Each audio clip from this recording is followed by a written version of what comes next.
It's been quite a while since I did a hardware review, and it's probably going to be another month before I do another one. That of course will be for the Nintendo Switch Lite. I will not be doing a review of the upgraded model with better battery life. But that's not what this is about. This is about a controller that I thought was absolutely gorgeous and wanted to get my hands on ever since it was announced. The PowerA wireless controller with the beautiful art of Zelda praying right in the middle of it. Well, about a week ago the time was right, so I finally went up to Walmart and grabbed one. After several days of battery and performance testing, here is my review of the PowerA enhanced wireless controller for the Nintendo Switch. By design, there's not really that much difference between the Nintendo Switch official Pro controller and this controller. It looks very similar, it shares the Xbox design of button placement, and all in all, it doesn't even feel that different from the Pro controller once you start picking it up and using it. But there are a few differences here with some new buttons added onto this controller and a little bit of a change when it comes to the battery. If you take a look at the back of the controller, there are 3 new buttons here, one called the Program button and the other 2 the Advanced Gaming buttons. This is around the controller's ability to remap buttons. Now when I first read on the box that you could remap button controls, I thought you could remap everything onto everything else and was really excited. But we're not that lucky. What you can do is program any of the face or trigger buttons onto those 2 Advanced Gaming buttons onto the back.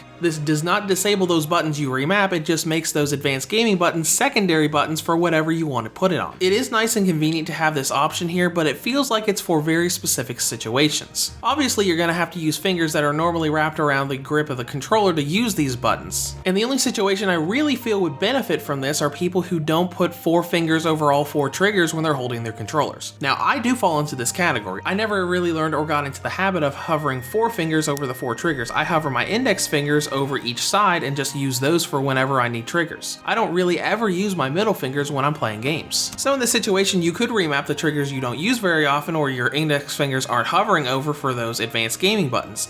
I tried this and thought it was going to be a really comfortable and unique because my middle fingers rest on controllers where those Advanced Gaming buttons are anyways.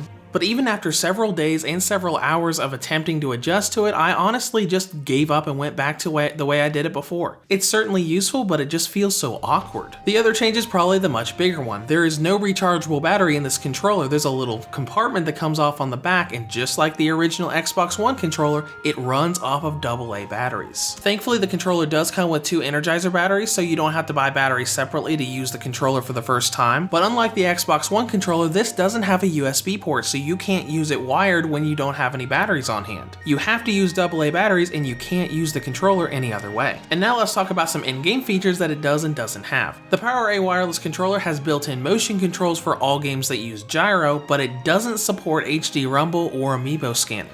So just make sure if you're using this controller, you don't boot up Skylanders and place a little character in the middle of the controller and wonder why nothing is happening. Now let's get into performance and usability, which is pretty good for the most part. The range and signal of the Bluetooth is really nice. It's very easy to pair the controller to the Switch, and when you've got electronics between the controller and the system, there isn't really any lag like I get from time to time from the Joy-Cons. The buttons themselves feel pretty nice and responsive, though it's worth noting that they're pretty loud, as in the clicks that you make when you hit the buttons are a lot louder than other controllers. But now let's get to the most important part here, which is battery life. Considering the day and age we live in, this running on AA batteries creates a problem. Whenever your batteries run out, you have to go out to the store and buy new batteries. Anyone buying this controller might not want to go out and buy batteries every time their controller dies. Thankfully, today's day and age gives you options because there are now rechargeable AAA and AA batteries that you can buy at the store with their own charger. So I did a couple battery tests here. I tested the 2 1.5 volt Energizer batteries that came with the controller, but I also went out and bought a bunch of Duracell rechargeable batteries along with a dock for them. The 1.5 volt Energizer batteries that came with the controller lasted me about 32 to 33 hours before it gave me the notification that the controller was about to die, while the 1.2 volt Duracell rechargeable batteries lasted me about 24 hours per charge. Now both of these are certainly less than the 40 hours the Pro controller gives you, but that's still quite a bit of time, especially if you go for the rechargeables, so you only have to replace your batteries every few years.